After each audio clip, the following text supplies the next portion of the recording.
We should probably get this underway. Thanks for coming. I know there's a lot of choices, and you chose this one, so I appreciate that. What we're going to talk about is advanced dashboarding. And what I like to do typically when I start these things is go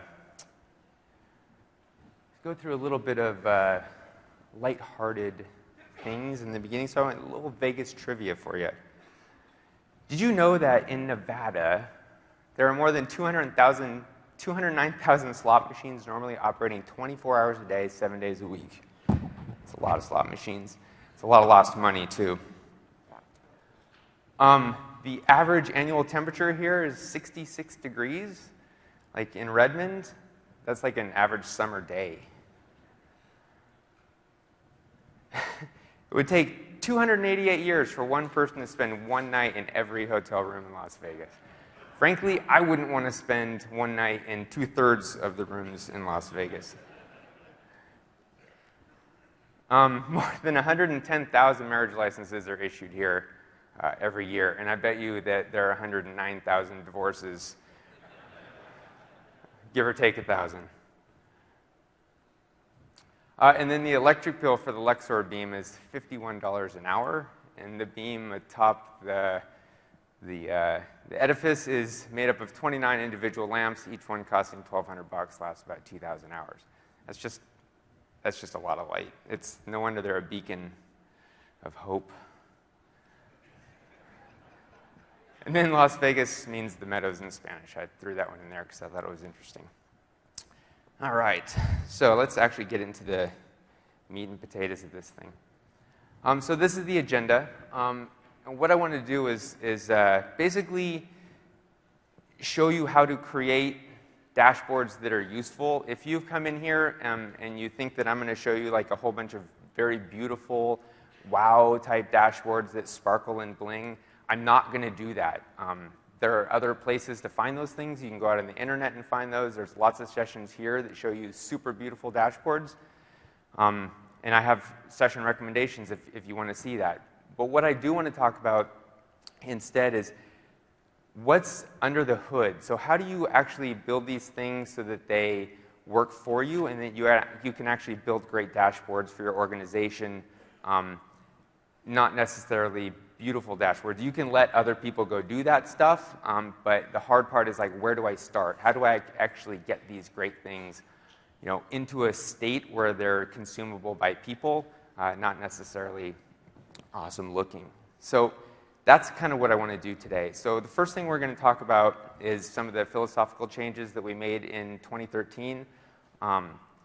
What's new in Excel and Excel services. We're going to talk a little bit about the apps for Office. I know there's been quite a few sessions around the apps for Office pieces, but I don't know how many of those sessions have actually showed you how to get them into the galleries that you need to then put them onto a dashboard.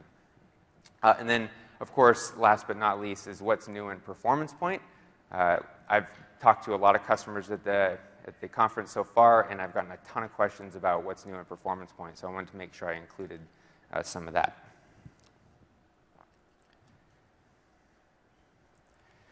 So the Microsoft BI strategy is pretty simple, and we keep simplifying it every time. So it's built on SQL Server, Excel, and SharePoint. That's pretty much it. So you're going to create your data analysis layer with SQL Server, and it's going to provide a whole bunch of new capabilities that enhance the use of SharePoint and many of the services that run in SharePoint. And then you're going to add the tools layer, right?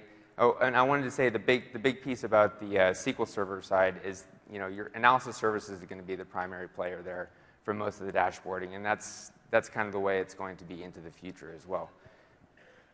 Then, of course, you get to the tools layer, and in this case, that tool is going to be Excel. And with Excel, you get all that rich data connectivity, the ability to analyze data, the ability to house data models, and then you get the Power Pivot and Power View pieces. And what's significant about Power Pivot and Power View is, I'm sure a lot of you have heard, is that it's now baked into the Excel code base. They aren't things that you need to go out and download anymore. They're not add-ons that you need to go find out on the web and then install after the fact. Power View is actually a button in the ribbon, and the Power Pivot tab in Excel is just there all the time because it's actually baked in. Not only that, but because Power Pivot is actually in Excel now, that means that XVelocity engine is in the Excel code base. So one of the interesting things about that is even if you're casually working in pivot tables and pivot charts, whenever you go to process one of those pivot tables or pivot charts, a great majority of the time you're going to be leveraging that XVelocity engine. You don't even know it anymore. One of the cool pieces about Excel and Excel services now in that tools layer is that the parity between the server side, Excel services, and Excel itself has become dramatically thinner. You'll notice if you look in Excel services now, you'll see it almost identically what you'll see in Excel the client. And then you're going to have the sharing and consumption piece, right? And that's going to take place in SharePoint. And in some cases outside of SharePoint, when we talk about the Office Web App Server, which is now distinct from SharePoint. Here you're going to continue to have the core services that you're used to, Excel services, Visio services, PerformancePoint services, and everything else. So that's pretty much how it stacks up.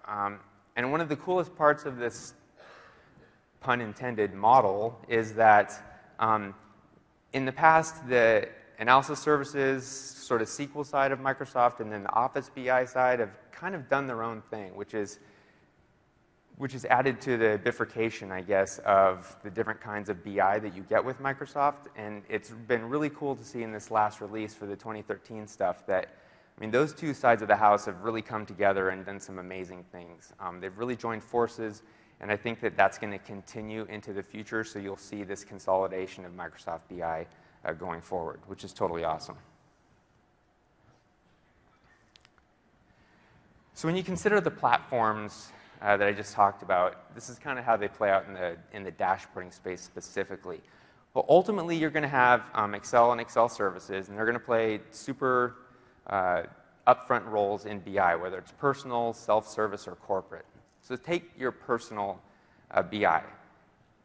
9 times out of 10, you're going to somehow connect the data or import data into Excel, and somehow Excel is always going to play a piece of that.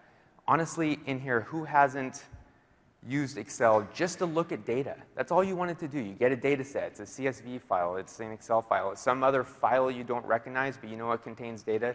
The first thing you do is you either open it in Notepad or you open it in Excel. Excel always seems to play a role there.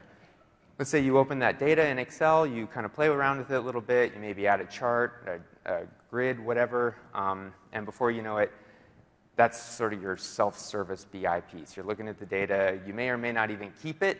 Doesn't really matter. But that's the self-service piece that, or the personal BI that we're talking about. Sorry.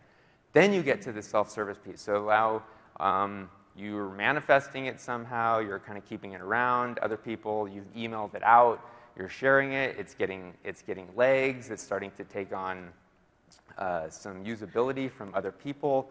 And so then you kind of go to publish it to SharePoint. And it might even at that point become data source in itself for some other workbook, which you can do now in 2013. That's where you get into that self-service space, right? And then, of course, IT all of a sudden gets notice of this thing. It's like really running rampant throughout the organization. They're using the Power Pivot dashboard, and they can see that it's being accessed a lot. And then they can kind of take it and pull it up maybe into analysis services or whatever the case may be, however they want to manage that. And then you're sort of getting into that corporate BI space because now you can actually set down tools on top of it like PerformancePoint and Excel services. So that's kind of how it plays out. And you notice I added those little icons at the bottom. As I was making this slide, I thought, you know, there's this whole notion of cloud BI, and so I wanted to show how what was possible, at least to be upfront and transparent with everybody here about what you could do with BI in the cloud today. So your personal BI, so the house, that's like your on-premise, and in the cloud, that's the cloud. So in the personal BI space, you're going to be able to just do whatever. It's just a workbook, right? You're just looking at it. Doesn't matter if it's in the cloud or on-premise. But when you're starting to get that self-service BI space, maybe you have a Power Pivot model inside your workbook. It gets a little sketchier in the cloud. Of course, you can do any of this stuff on-premise, but in the cloud, you can you can pivot on that workbook as long as it stays within the workbook. What you don't have today in the cloud is data refresh, really, unless you have a very customized solution. But data refresh is not quite there yet. And then, of course, corporate BI is definitely not available in the cloud today. So PerformancePoint services is not in Office 365. And that's primarily because we're still working out the whole authentication piece. So another thing that you might hear about is like hybrid scenarios where your data is on-premise and your SharePoint farm is in the cloud, or vice versa. There's still not a good way to join those two realms yet. So that's coming. I mean, every month it gets better, but it's a really hard problem to solve, and it's something that we're working on as I speak. Okay, so the reason we invested so much in Excel is because whenever you talk about it, so in Office 15 we poured a lot of resources into Excel. Whether you're importing data or whether you're just analyzing it, it's going to be a key part of your arsenal. And lo and behold, you know what? It's also now a first-class BI tool. And then, so that's one of the things we made is that it's now really useful for a lot of the BI scenarios that you may not have used it for in the past. So let's take a look at the specifics about what's new in Excel. So I want to do a demo here, and we're going to take a look at some of the pieces in Excel that are now specific to BI itself. So we'll look at the quick analysis lens, the recommended pivot tables, and the timeline slicer, the quick explorer, and of course, everybody here I'm sure is well aware that Power View, like I said, is now in Excel, so I'll show you that as well. So let's see here.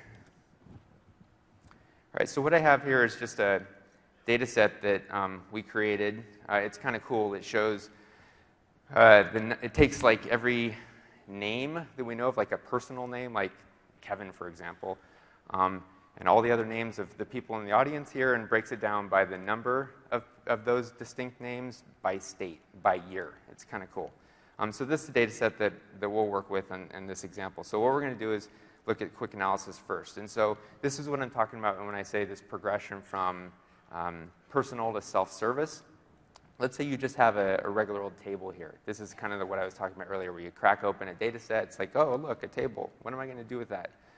I can't really analyze it. It's just a table full of numbers. So one of the things we added was this ability, when you right-click on any one of these cells that contain a number, you get like this quick analysis feature. And if you click on that, it understands what the table itself is and gives you some options about what you can do with that data. So you can hover over those and see really quickly some of the options that you have. So we have data bars, and of course your color scale. There's even icon sets, and then you can look at charts. There's an example of what the chart would look like if you just clicked on this. It would create the chart out of that automatically. You can do some totals, like sum, and there's more options over here, like percents and things like that. And of course, there's like this spark lines off of it. It's not really great data set for doing those things, but you kind of get the idea. But then the other piece is this tables. And what you can do is click on a table, and it will create a pivot table automatically off of everything that it finds in the table. So it only found the 3 columns, right? Gender and then the state ID.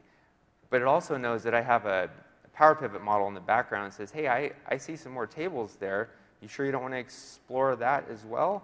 So if you click on more tables, it'll go in and load the model and actually bring in everything that it found from the Power Pivot table as well. So if I click on this, now I have the dimensions and measures from my Power Pivot model that I can bring in and start working on a pivot table specifically. So if we were to take, let's see, gender, we can pull it into columns, and then we'll do like region,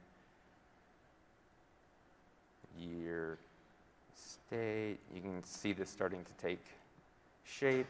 You can do like count of name and values. Now we have like a pivot table. And this is just starting off with the data that I had in the model in that little table right on the first sheet there.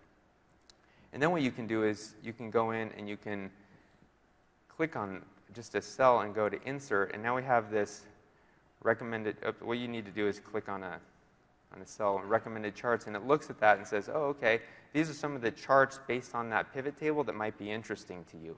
So you can kind of flip through each of these, and I'll show you a preview of what they look like.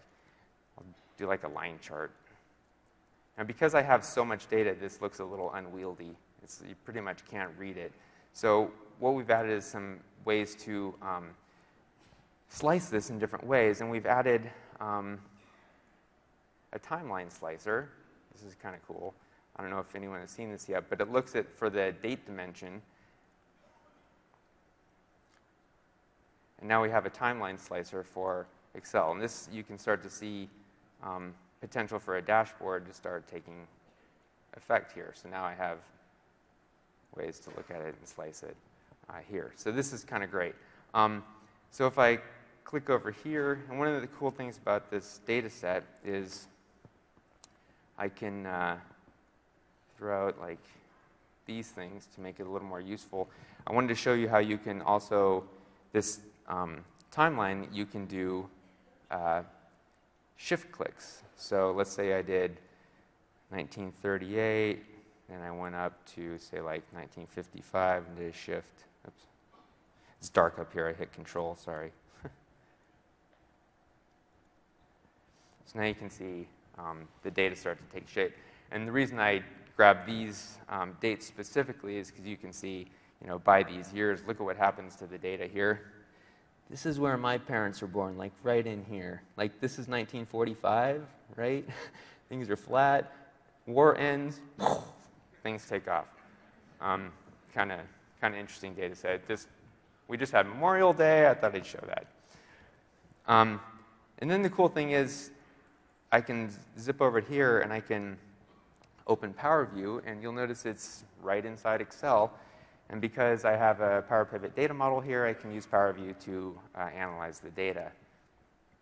So once that loads. And then the big thing for Power View is these guys added a map.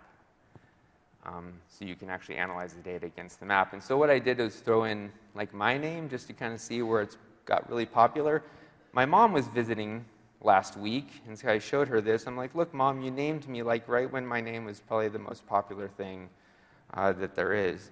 And she goes, well, okay, you were born in California, so let's click on California. And she says, see, your name got popular again. It went down here a little bit, and then it got really exciting, it's around the 1990s in California. And then I thought, well, what are some other popular names out there? Remember the show Roseanne? It's like, who would name their kid Roseanne? No offense if there's anybody Roseanne's in here, but like, it's like it got really popular here, and then it went down, and then didn't she like have that show right in here? It's like, ooh, yay, Roseanne. Let's name our kids Roseanne.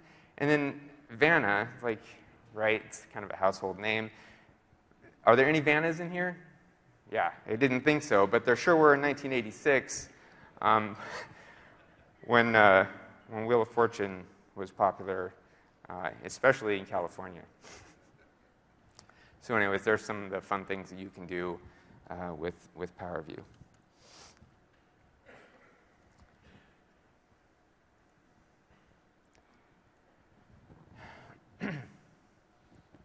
So this is a section that I call kind of keeping the data together. And I wanted to call this out because you allow users to create their self-service assets, right? And then you make it really easy for IT to manage those if that's what the business chooses to do. So I want to mention a couple features that allow IT and power users to come together in this world of corporate and self-service BI. I mean, they feel like different realms, but they're not in 2013. So what I want to make clear, and I think that most people in the room will agree, is that self-service BI really does have its limits. In some ways, it kind of needs to be managed. And so when you're out on the floor and you're in the Microsoft booths and they're talking about managed self-service BI, this is what they're talking about.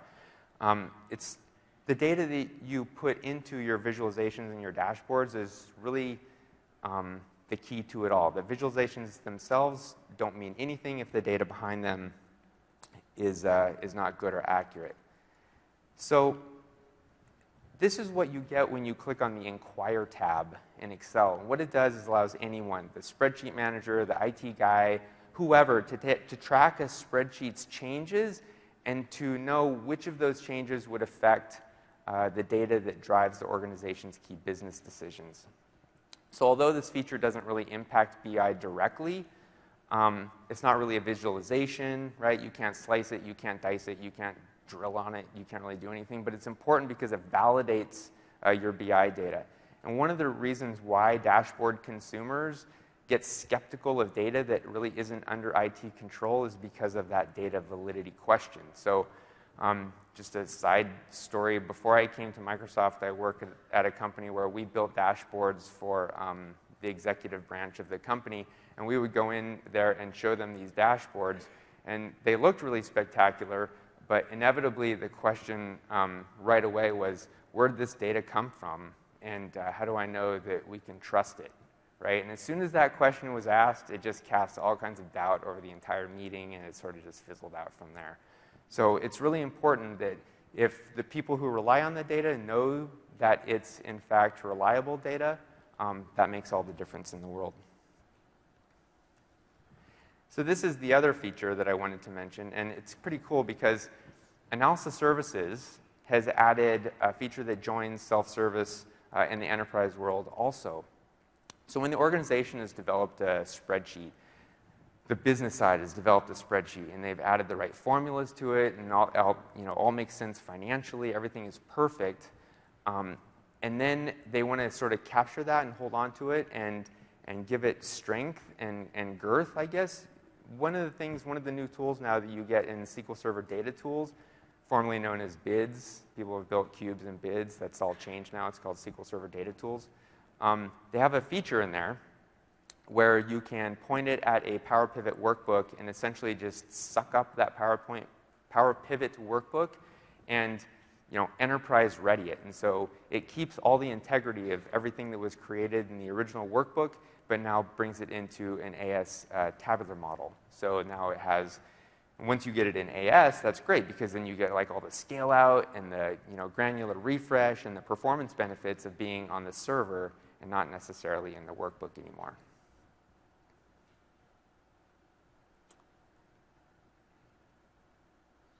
So now I want to talk a little bit about what's new in Excel services.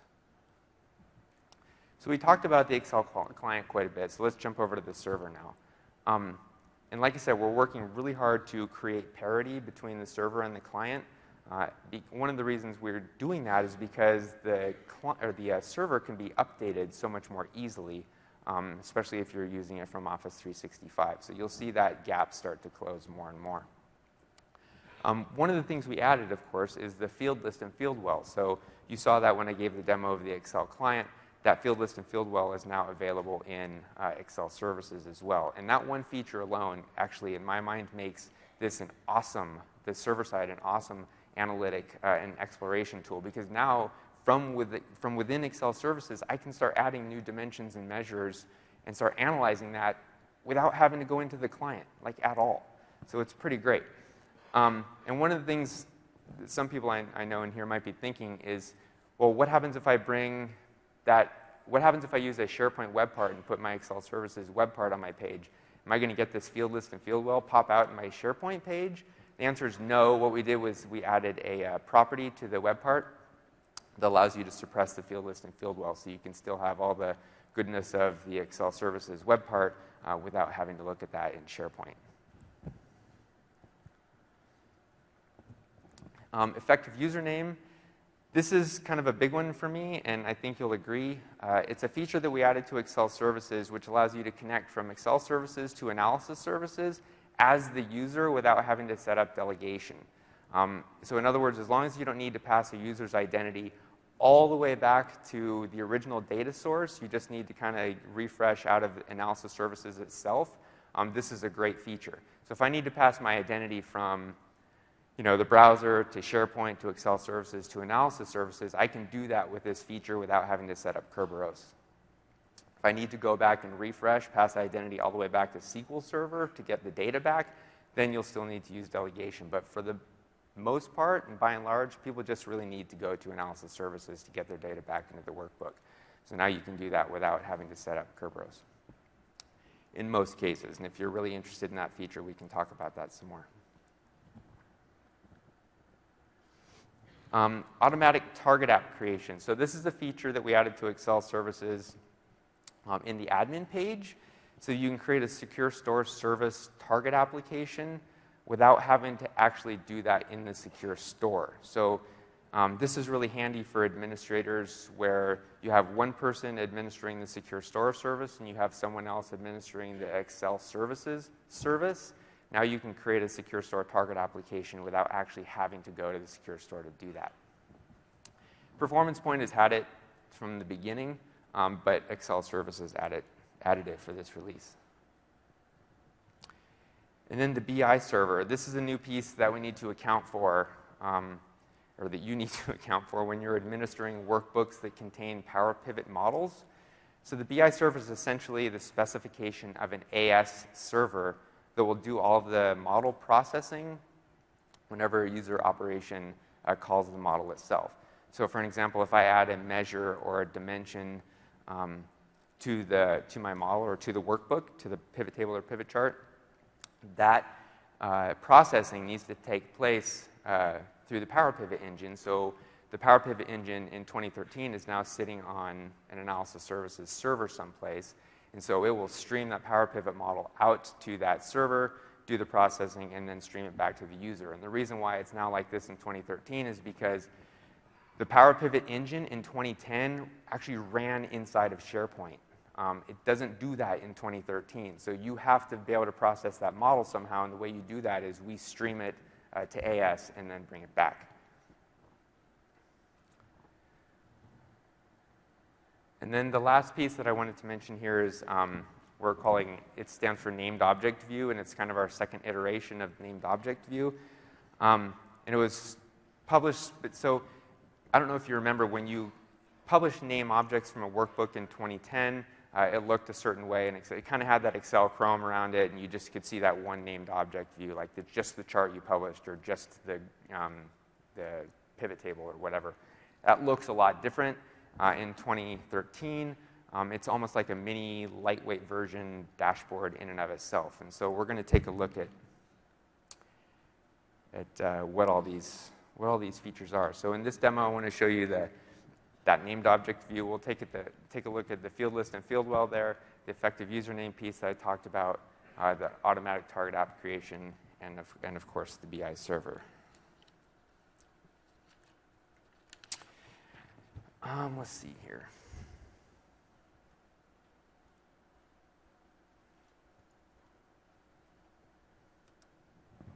So there's where we were. Let me close this guy. We'll open.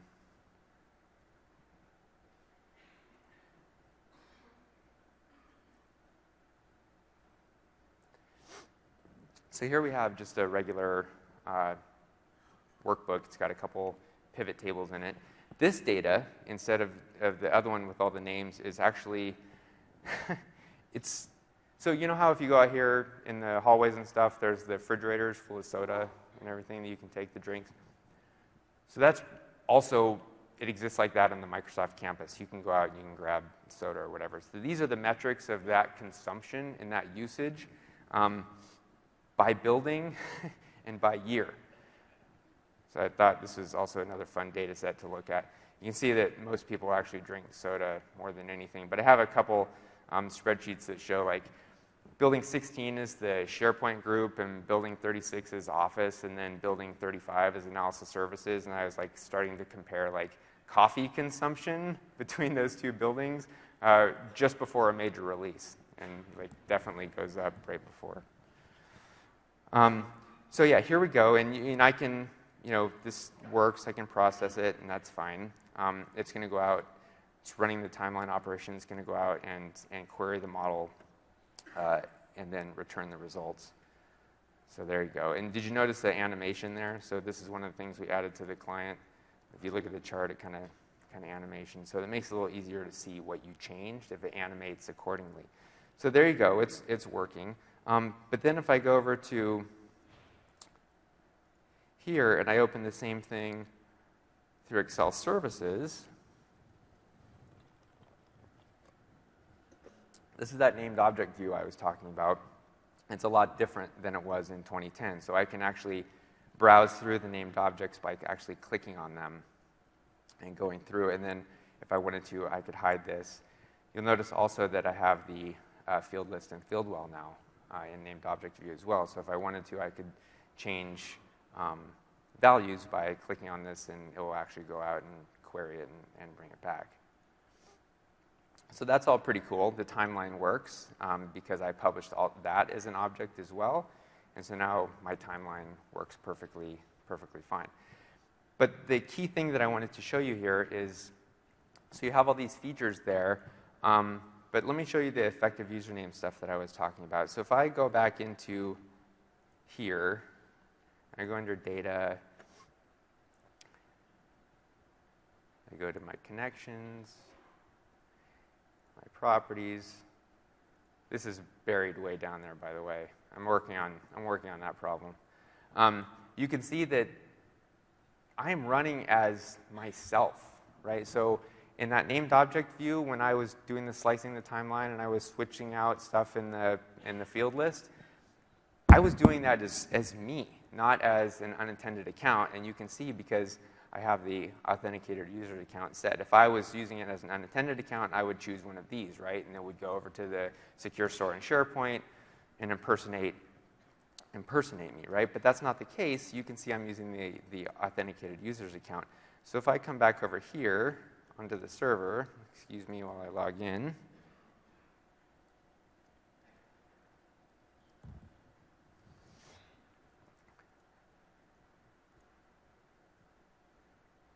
and I go to my Excel Services service application,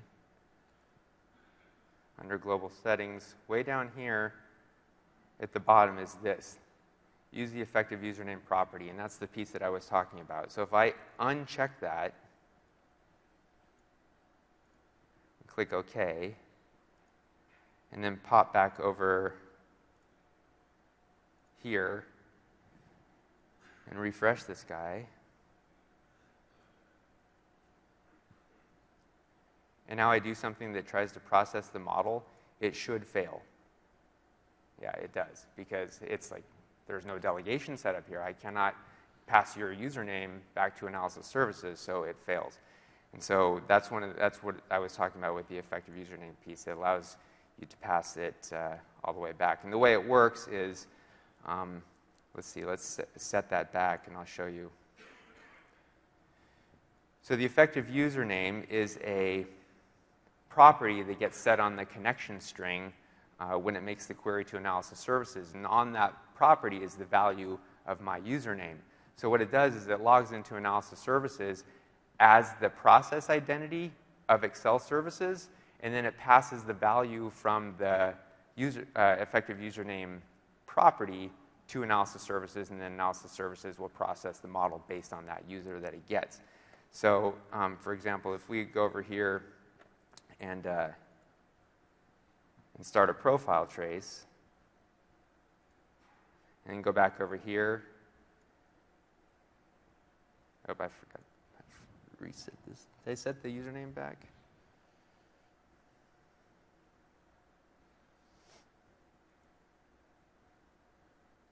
Yeah, there we go. Come back over here. You can see that all these queries, the actual MDX queries, was made as the process identity running in SharePoint, even though in Excel client you saw that it was set to the per user identity, which was me. That just, what you do is you set up the process identity on the analysis services cube as an administrator, and so then that's how the processing works, but it gets, the user on the property gets passed. So that's how that feature works. And then while we're in here, I wanted to show you where you set the automatic target app creation. So at the bottom, this alt section right here is brand new. So you can create a brand new unintended service account through here. So if I fill this in, you will see the result of this get populated in the secure store service as a new target app. And then lastly, this is the new BI server that I was talking about. So if you plan on processing Power Pivot models through Excel services, you do have to set this, and you have to enter a valid AS server that can process that model before it can stream and do any processing. So you can add, this is just a server that we have in-house that will do that processing for testing purposes, but if I add more than one server here, it will just use those servers as load balancing. That's why you can add more than one.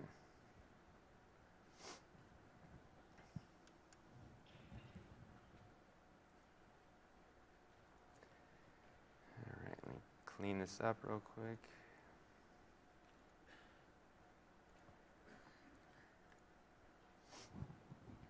Okay.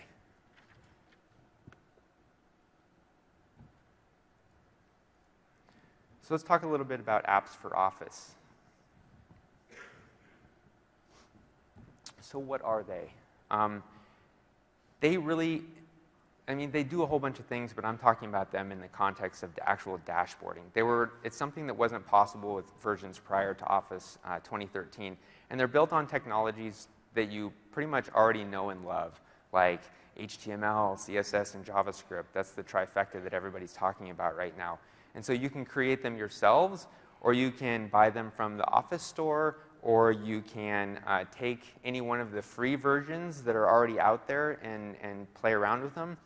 And one of the cool things about the free versions is there's a whole bunch out there that take really common data sets. And again, I'm trying to give you ways that you can go out there today, like literally right after this session, and go play around with these things. They take common data sets like geography or date or something like that, and then you can plug them in and start getting a sense of how they work.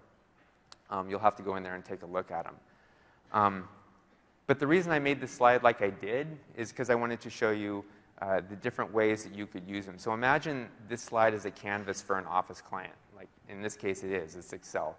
And on the left area, you have the content area, so you can put some apps over there, and then on the right, you have the task pane, and then you can put other apps over there. And so they serve different functions, and you can leverage them to do different things in your dashboard. The exception is Outlook. Has anybody played with apps for Office for Outlook? Yeah, it's a little different. It uses what are called contextual apps. So an example might be, let's say I had an email message with like a YouTube link in it or something like that, or a LinkedIn link or whatever. There are apps for Office out there that actually plug into that email message that when you click on it, it scans your email message and then suggests and does cool things. Like, so if it sees the YouTube, it might start playing it within the app for Office right there, right in your email message. Or it might be able to show you just the relevant parts of the LinkedIn message or the LinkedIn link that you're looking at in your message. There's another one, I think, by default in the new Outlook client that if you have an email message, and in that message it's talking, it says like, oh, hey, we should meet on Thursday, for example. The app will scan that message and then come back to you and say, hey, we think we found maybe a potential meeting. Do you want us to start scheduling that? Or bring up the calendar so you can schedule a Thursday meeting, stuff like that. It'll read it and try to help you do things faster. That's what's called a contextual app for Outlook.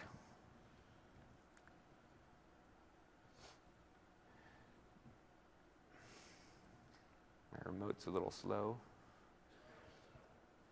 So these are the different kinds of apps that you can add to the client. So Word and Project and Excel all have apps that can go in the task pane, PowerPoint, and then there are only some that you can put in the task pane itself. And pretty much all the 2013 clients have that notion of a task pane, right? Word has it, Excel, PowerPoint, Project, whatever.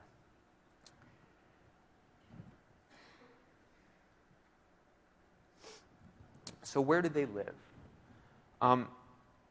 There are three areas, pretty much, that you can load apps for Office from.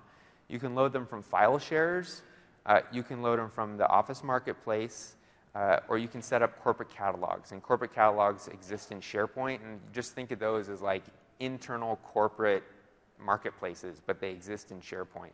So employees can go and get custom designed apps for Office that maybe just pertain to the organization. To end users, there's really no difference. They add them to the client in exactly the same way. Once there, though, they transfer to the web app. So if you add an app in your client and then you publish it to SharePoint and look at it, it works exactly the same in the client or on the server. So let me show you in a second how you actually create them. But this is basically how they work. With the exception of the Outlook app, which we already talked about, there are basically iframes. They either exist in the content area or the task pane. Again, just those two locations with the exception of Outlook. And the way the client interacts with the app that you place on it is through a set of JavaScript libraries. And those libraries are installed when you install the Office client. When the app runs, it calls a manifest, and the manifest is just basically an XML file that defines a whole bunch of cool properties about the app itself, like, where's the HTML page that display is actually coming from? What size do I display inside the client? Where's the little icon show up? Where's the link to that? Is it a task pane or is it a content? So that's what gets defined in the manifest. So between the JavaScript libraries, the Office application itself, and the manifest, and the web page that shows in the client, you pretty much have your app for Office.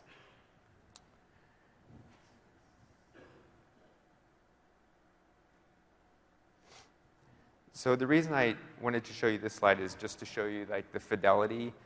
It's almost identical between the server and the client, and you really don't know which of those is server and client unless you look a little closely. You can see that one of them has a browser bar. You know that that's the server, and the other one's just the client.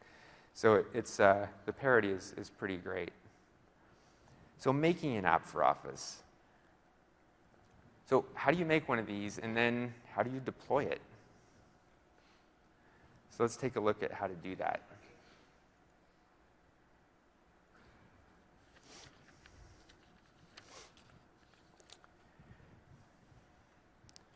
So if I open up Excel, I'm going to close this.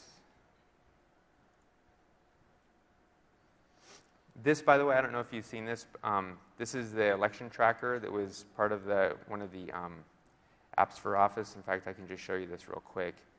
This is an app for Office, and it was created to track election results real time. Did anybody see this during the election? This is actually how I followed what the election was doing. It's just a map that shows you. And so this is a web page that's running inside the client app. And one of the cool things about this is you can slide this to see like the strength of the candidate in each one of those states, depending on how strong the color is. It's kind of cool. So let me start with an empty Excel workbook. And the way you add the app is you just go into Insert, and you'll see this Apps for Office button right here. If I click on it, these are the apps that you already use. So if you've already used the app, it stays inside the client and allows you to reference it again very quickly. So here's an example, just this calendar. So when you click on a date, it actually writes that to one of the cell values in Excel. And this is where the JavaScript is actually interacting with the client to make that happen. I can go in. This is a content app.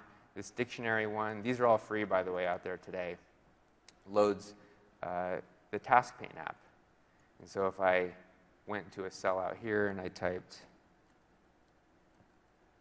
Las Vegas, and then I come back on there, give it focus, now you can see it interact with the app itself.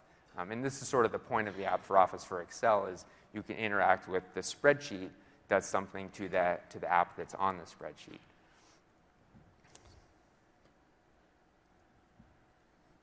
So there you go. That's how that works.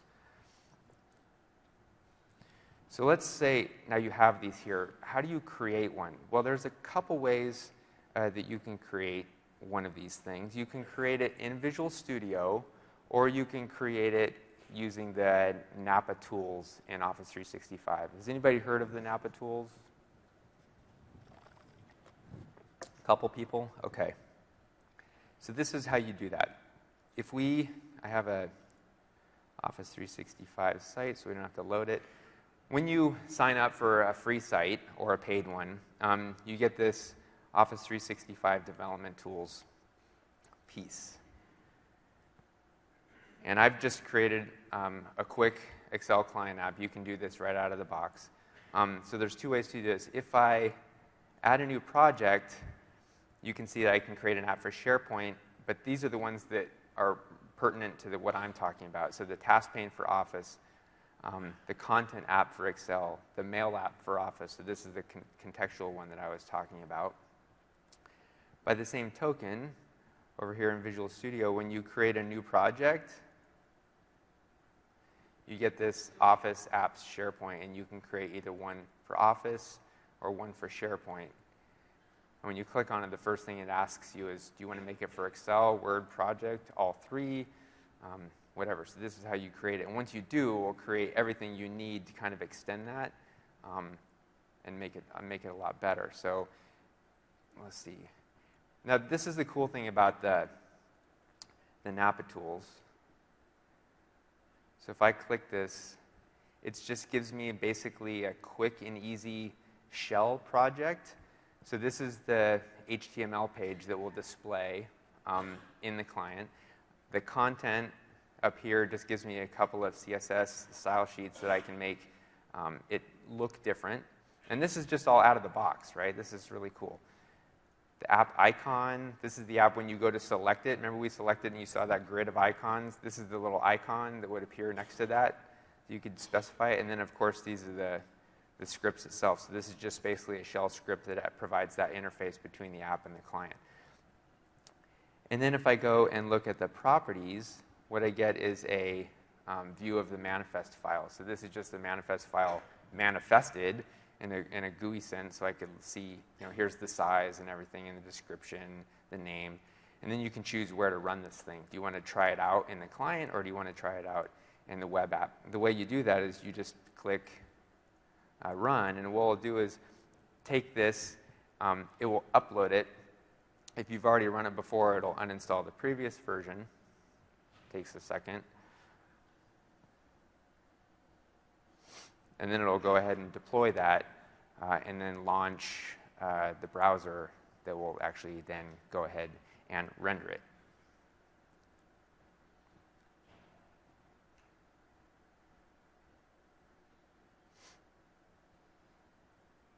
Seems to take a little while, so we'll do other stuff and then come back to that in a second.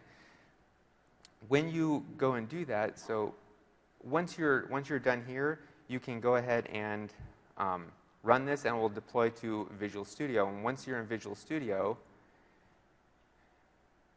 we create just a new solution here.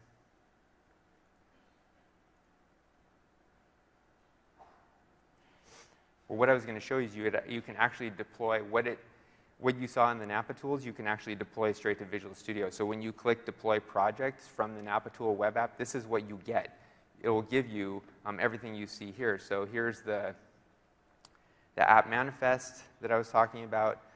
You can add a description. This is where the icon lives. The capability is the workbook itself. So if it was something else like an Outlook app, it would say something different here. This is where the HTML lives. This is the size and everything of the app that runs inside the client.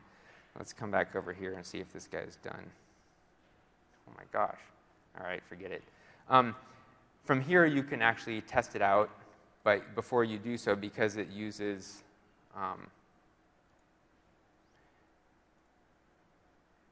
the browser to do that, you have to actually go in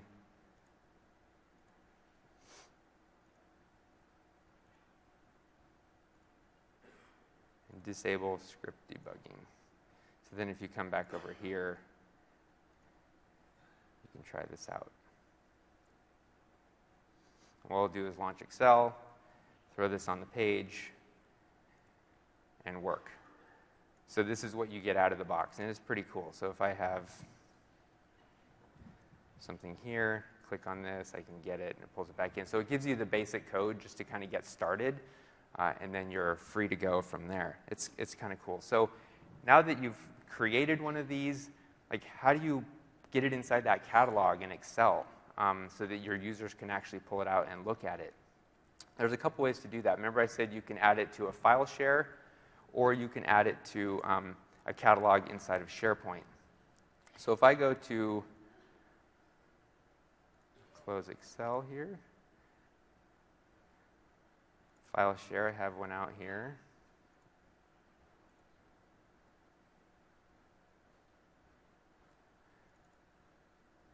some demo content. See here I have a manifest file out here. And you can see, just to distinguish this, I say in the description, hey, I'm coming from a file share.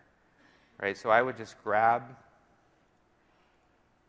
this and then pay attention because this gets a little, it gets buried here. So when you launch Excel, you start a new workbook, you go under File, Options, you go to Trust Center Settings, Trusted App Catalogs, and add it here.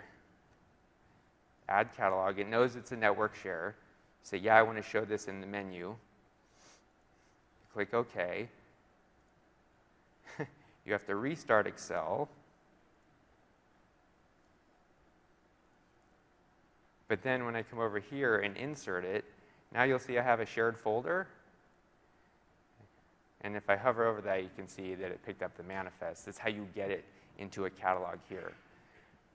Now you say, OK, that's great, but I don't want to put these in file share. I actually want to put them on SharePoint. How do I do that? So if I come over to SharePoint,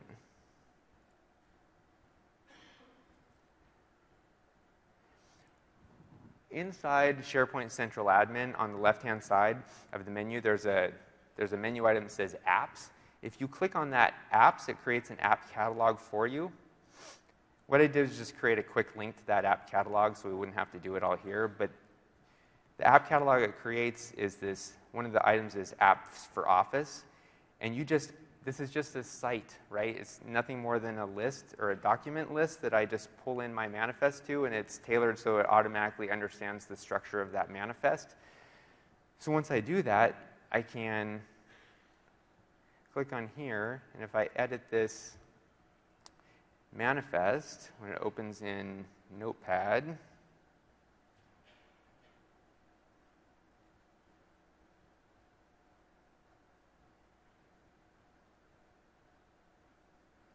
if it ever opens in Notepad. Anyway, what I did there was you can have, I added the description here so you could say, hey, this is coming from SharePoint. So let's see if we, say I'm coming from SharePoint, right? So when I save that back, I just grab this catalog name. You just need the URL.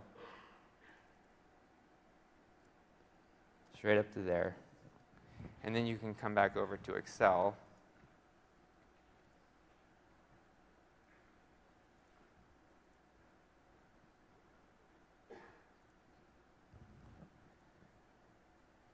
Paste it in. Add the catalog, and it says, hey, I know I'm from SharePoint now. So you click that, click OK. Restart Excel.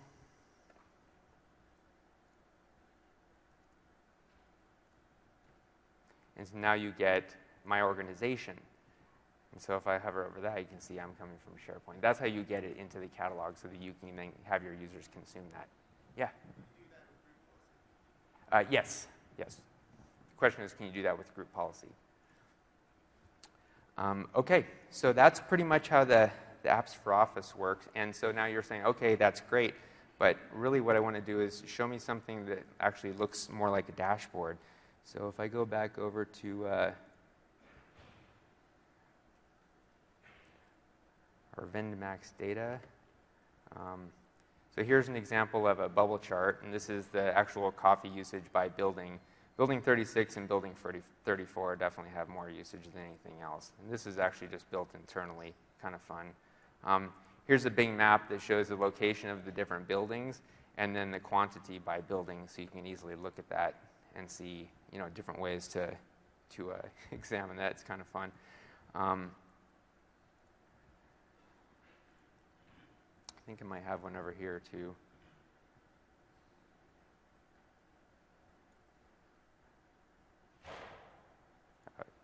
Yeah, so this is just one where you saw the visualization of the map that was in the election stuff. Same thing goes here. So if I change my region from west to south, then I can have my gauge change, and I can have my map change, or I can go, back to west, whatever. So this is just an example of just something you could do to create a dashboard. And again, when you publish this to SharePoint, you open up in the server, you get the exact same functionality for your users. So what do you think? Pretty cool, huh?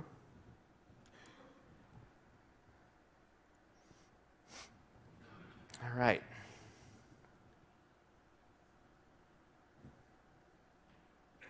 All right.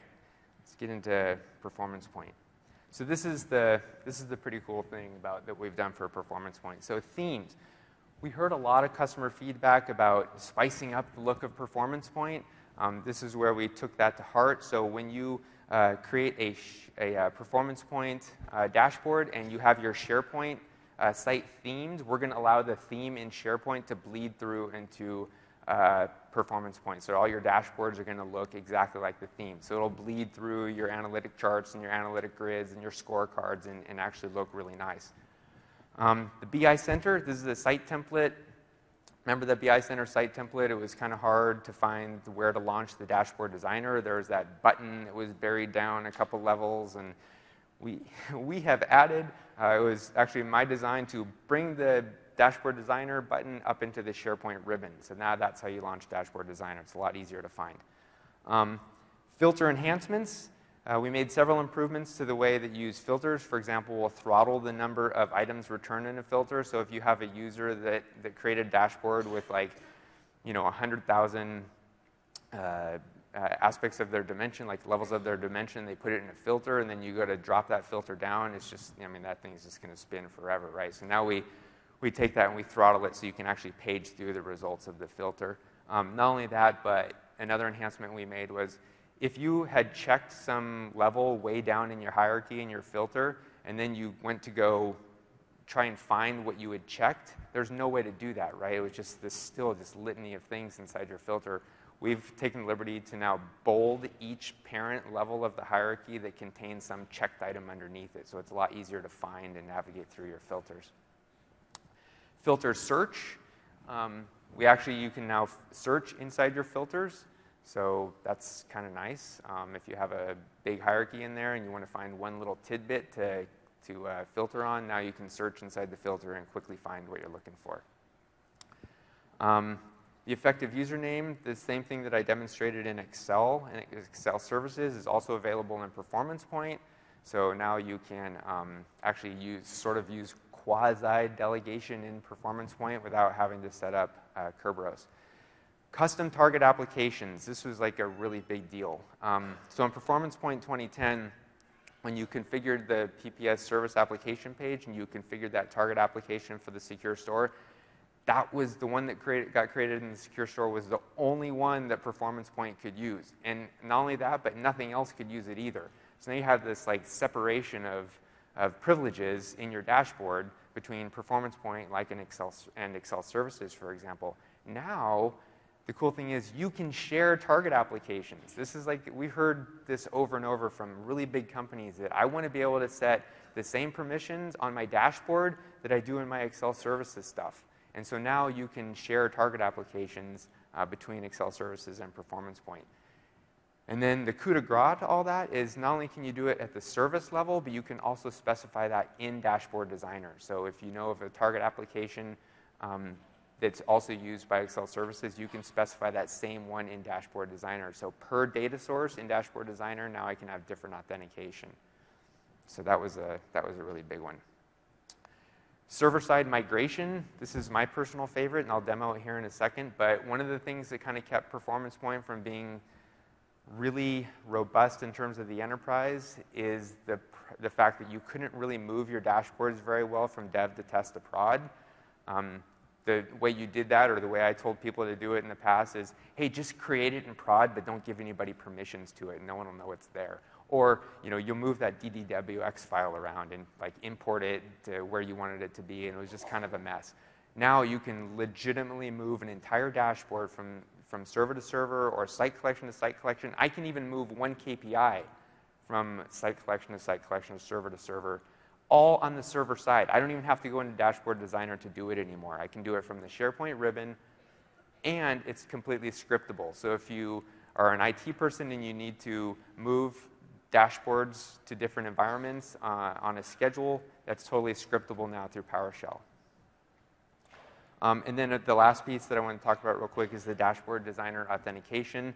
In 2010, Dashboard Designer only knew how to save objects back to SharePoint as the Windows identity of the user who launched Dashboard Designer.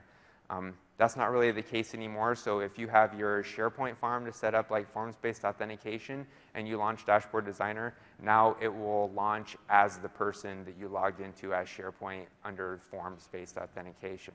So that's kind of nice. And you can save things back to SharePoint as that context. The other thing is if you have in SharePoint, you set up your environment to use multi-mode or mixed mode authentication, Dashboard Designer now will honor that and allow you to select what kind of authentication method you want to use when you save your objects back to SharePoint. So that's all pretty cool, right? I thought it was. So let's take a look at some of those features.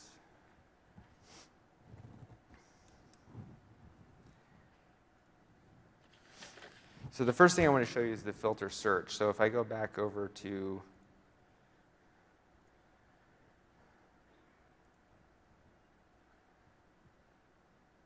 here, go to my dashboards, show you the filter.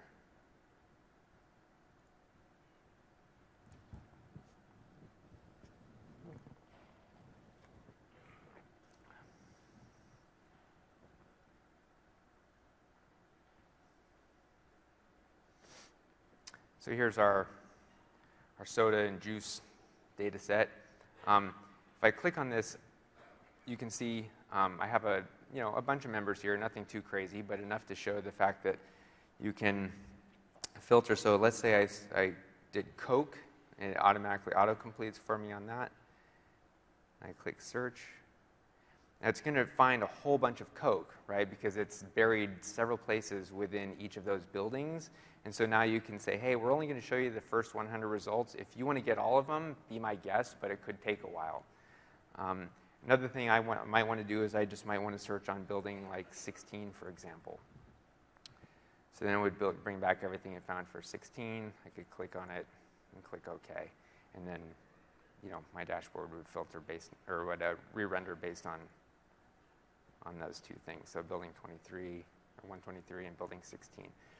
And so here's what I was talking about with the levels. So let's say I was checking Pepsi way down here. Now we bold these things so that if you come back in, now you know something has been selected inside of building 16. Just a nice little enhancement that people asked for when they had large sets of filter members. Let's see, before we get there, in Dashboard Designer, so I wanted to show you the way you could add like non-PPS target applications. So here's some data sources. Like click on this. Now you can see that right here, I can use a target application ID from the secure store that's shared. So I don't have to use this unattended service account anymore. I can use whichever one I want to, as long as I know what that is. One of the things I really wanted to do here was make this a drop-down to the available target applications you had permission to get to. I didn't quite get to that. Sorry. I'll work on it next time. Then let's go back over to the server, because I want to show you.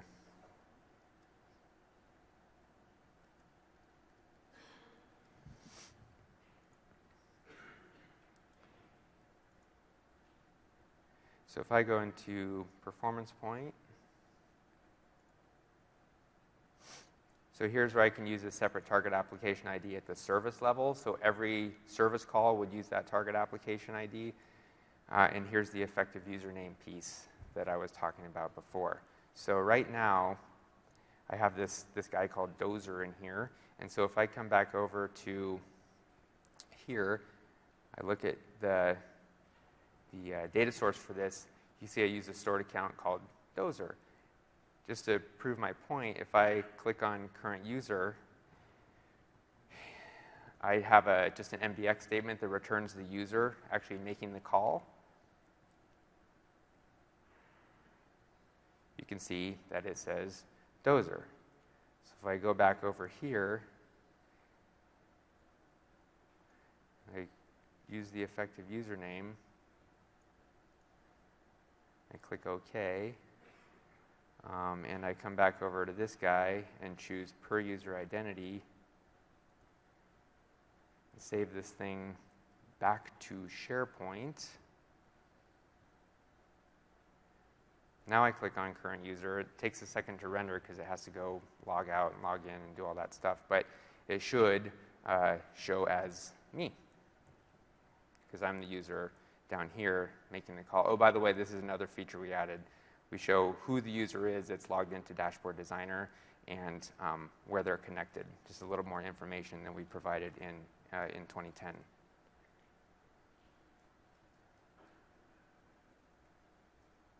So there. So just to prove that it works, you can see that per user authentication now works with just one checkbox, more or less.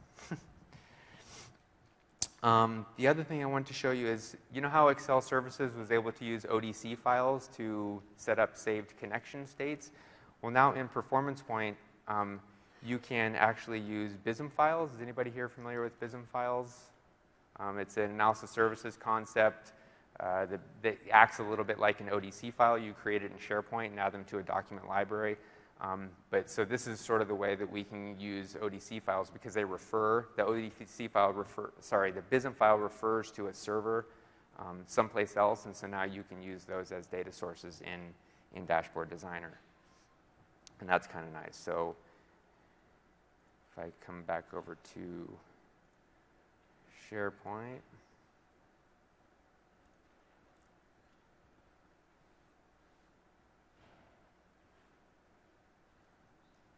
man, crazy slow today. So this Internet Sales Tabular is a BISM file. I can come over here and edit my BI semantic file connection. You can see that it's referring to a workbook someplace else, or I could specify a database or a server name. So effectively, now that I'm referring to a workbook someplace else, and I come back over here to PerformancePoint, I can use that as a data source by using this BISM file. So if I test the connection, it's going to go out, actually go to the workbook as a data source. The data source will then point back to analysis services someplace, and now I have a successful connection. So I can use basically ODC files for PerformancePoint, which is kind of cool. So now let me demo the server-side migration piece real quick, because I think that's kind of a cool thing. So if I go into my PPS dashboards, and I go on my theme dashboard, and this is also show you themes. But here I have is a dashboard, and so it's nothing special. It's just got a grid on it. It's got a scorecard, and it's got a chart. There they are. They render. There's a scorecard. It's cool. Whatever. It's a regular dashboard. Come back over here. If I click on this and I come back over here to PerformancePoint, I can export the content from that dashboard. And so what we do is we look at the dashboard. We look at all the dependencies that are part of that dashboard, and we look to see where everything is, and we export it to this CMP file. So I have 12 dependencies on that dashboard, and I can look to see what those items are. So I have the chart, the filter, the grid, each KPI, the dashboard itself. I even have the 2 data sources that are involved in making that dashboard. And here's my favorite part. I can click on, let's say I had an Excel Services web part on that dashboard. Excel Services is just the front end to a workbook that's sitting back on the server, right? Let's say my dashboard, I needed to bring that workbook over as part of my migration. I can click Add Items, and what it's going to do is open up the asset picker in SharePoint and allow me to specify the workbook that's part of my Excel Services part of my dashboard. So now it's going to go through, and lo and behold, now I have 13 items. And I can come down here and say, yep, there's the workbook that's part of my dashboard. If I click Export, it's going to package all those up into what we call a CMP file, which is actually just a native SharePoint file type. say, okay, there it is, it's exported. I've saved it to PPS dashboards. I'll just keep that name. So if I come back over to PPS dashboards, I'll see my file there. And so what I can do at this point is I can now take this file and just move it around. So if I click on it, I'll just save it to my downloads. There it is. I have a different one. And then I come over and say, okay, I want to bring that into some other thing on some other server. So I'll come over to this other server that I have. Here it is. It's themed. It's pretty and everything. I can come over to dashboards, the document library. And what I'm going to do is I'll take that CMP file and actually import it here, because you have to extract one of those CMP files from a document library. So if I go to downloads, grab this guy,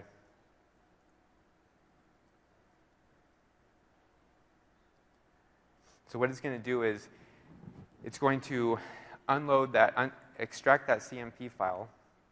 When I go to import it, it's not a web part page, it's a document.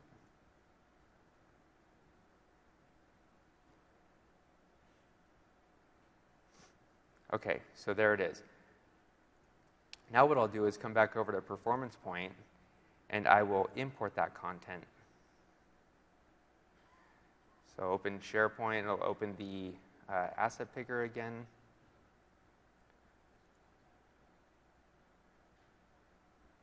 You ever get tired of these working on it messages?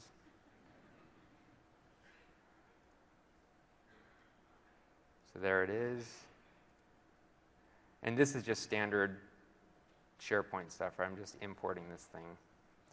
But the key here is now we're going to analyze it. So we're going to open up that CMP package, look at all the stuff that's there, and then allow you to make some decisions. So in my original dashboard, this was in PPS, the dashboard was in PPS dashboards. That Excel file was in shared documents. The list was in PPS content list. So we come over here, we're like, I don't have those things on this other server. I need you to map that for me. So, okay, I'll map that for you. So shared documents is now documents. Content list is on the other server as PerformancePoint content. Data sources is now data connections. Now here's the cool thing.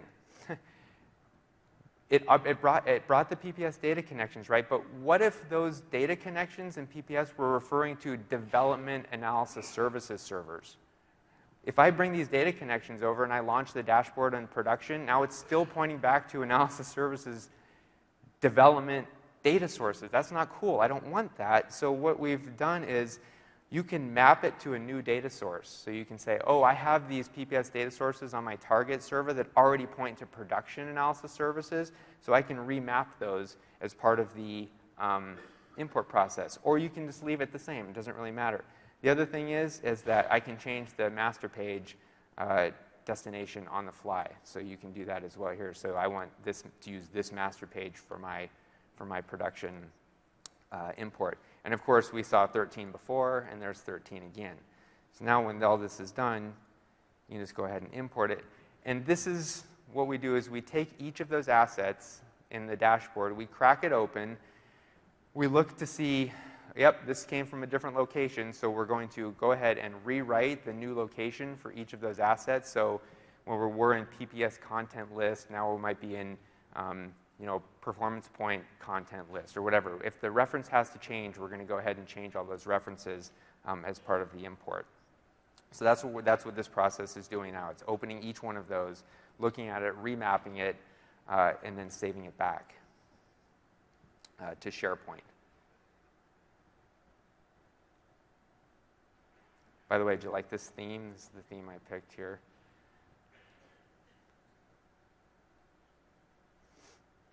Yeah, so if you have too many assets, then pay attention to that part right there.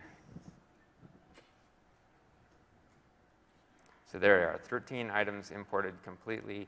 So click OK, and there it is.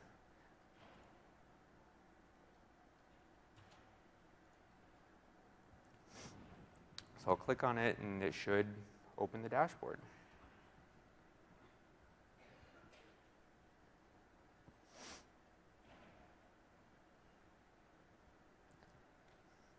Okay, now you can see that this is what I was talking about, how we allow those assets to kind of bleed through based on the theme that you chose.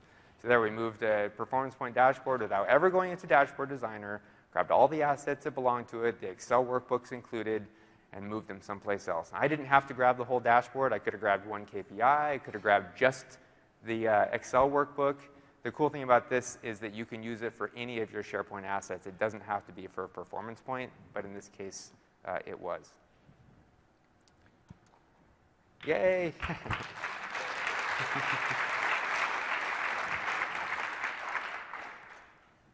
So then just real quick,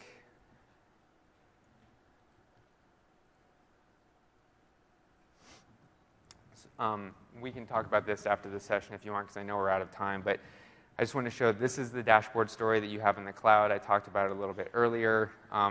You're sort of self-contained here. You get the flow would sort of go like this, where you have your client, you connect to SharePoint, you connect to your Power Pivot model. The Power Pivot model gets streamed to BI Azure. That gets streamed back after you get the identify the user through Azure Active Directory, and then back to the client. That's dashboarding in the cloud today. It's getting better every month, but this is the story. If you want to come talk to me more about this, I encourage you to do so. So again, this is the stack. This is kind of how it works. You have Excel, SQL Server, SharePoint, and you are off and running. Some resources. So when you download the deck after the session, you can get all this stuff that I talked about. I provide links to somewhere you can go download these things.